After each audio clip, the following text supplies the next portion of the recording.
আমাদের স্লোগান, আমাদের লক্ষ্য, আমাদের উদ্দেশ্য মানুষের ভোটের অধিকার প্রতিষ্ঠা করা।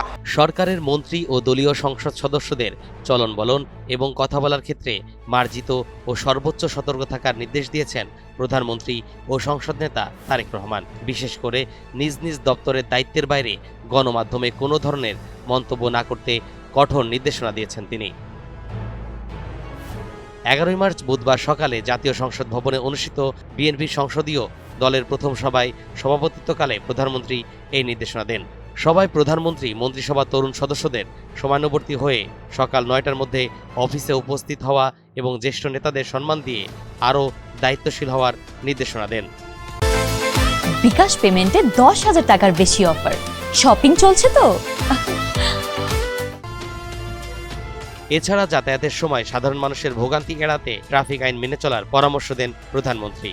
তিনি নিজেও আইন মেনে চলেন বলে উল্লেখ করেন। ভোটের আঙুলের কালির দাগ মোছার আগেই আমরা নির্বাচনী প্রতিশ্রুতি বাস্তবায়ন শুরু করেছি উল্লেখ করে তারেক রহমান বলেন, মানুষ এমন বিএনপিকেই দেখতে চায়।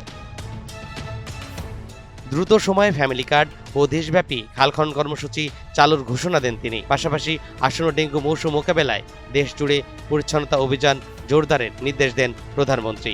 প্রিয় দেশবাসী, আমাদের সকলের মনে রাখা প্রয়োজন ডেঙ্গু প্রতিরোধে সচেতনতা এবং পরিষ্কার পরিচ্ছন্নতাই সবচেয়ে কার্যকর উপায়।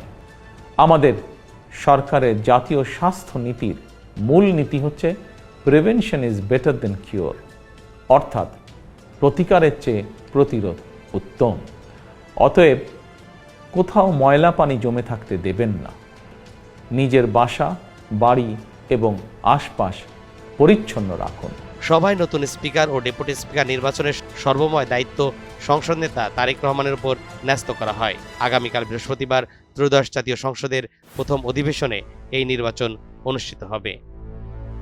তরিকুল ইসলাম, এনটিভি অনলাইন।